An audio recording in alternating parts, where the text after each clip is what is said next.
ఆయన అమెరికా నుంచి ప్రత్యేకంగా మనతో పాటు జాయిన్ అవుతున్నారు. ప్రకాష్ గారు నమస్తే, వినిపిస్తుందా సార్? నమస్తే, వినపడుతుంది. మీకు వినపడుతుందా? Yes sir. సో ఏమంటారు, ఇవాళ Revanth Reddy press conference follow అయ్యారు సార్? ఫాలో అయినామండి. మీరు పాయింట్స్ పంపించారు. ఎందుకంటే ఆయన స్పీచ్ ని డైరెక్ట్ టీవీలో చూస్తే నా బీపీ 170/120 అవుతున్నది. నేను మళ్ళీ ఇండియాకి రావాలంటే ఆయన మాటలు నేను డైరెక్ట్ వినకూడదు, మీరు పంపే నోట్స్ మీద ఆధారపడాలి. అది చాలా దారుణం అండి. ఆయన చెప్పిన దాన్ని ప్రకారం ఎన్డీఎస్ఏ నుంచి తీసుకురండి అంటున్నారు. నేనేమంటున్నా, మనకు ఎన్డీఎస్ఏ అనేది ఒక advisory body, it's not mandatory. గుర్తుపెట్టుకోండి.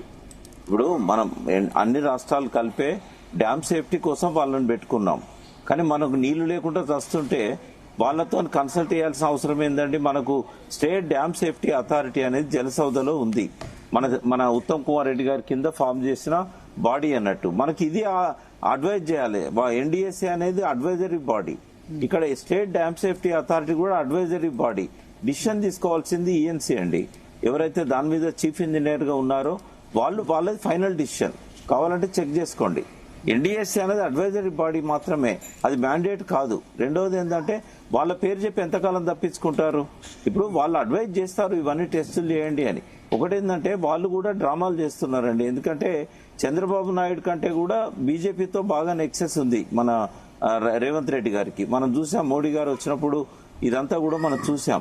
అంటే తనకు కావాల్సిన రిపోర్ట్లను ఈడీ నుంచి కానీ, సిబిఐ నుంచి కానీ, ఎన్డీఎస్ఏ నుంచి కానీ ఎట్లా కావాలంటే అట్లా రాయించుకోవచ్చు. దానికి అది కట్టుబడి ఉండాల్సిన అవసరం రేవంత్ రెడ్డికి లేదు, తెలంగాణ కేబినెట్ కు లేదు. ఇంకోటి ఏంటంటే, ఇది డిసిషన్ తీసుకోవాల్సింది చీఫ్ ఇంజనీర్ లెవెల్లో. ప్రతి దానిలో ముఖ్యమంత్రి ఇన్వాల్వ్ అవుడు, ప్రతి దానిలో ఇరిగేషన్ మినిస్టర్ ఇన్వాల్వ్ అవుడు. అంటే నీళ్ళు ఎటుపోవాలో కూడా రాజకీయ నిర్ణయం కావాలనా? అంటే అడ్వైజరీ బాడీ అని ఎట్లా అంటారు? అదొక ఏమంటారు, national dam safety authority, dam safety bill కూడా ఉంది. గతంలో బీఆర్ఎస్ సపోర్ట్ చేసింది, డ్యామ్ సేఫ్టీ బిల్లు సపోర్ట్ చేసింది.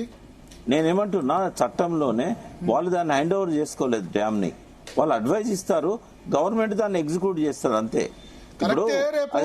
మనం అంటారు, మనం ఇంజనీర్లు కాదు,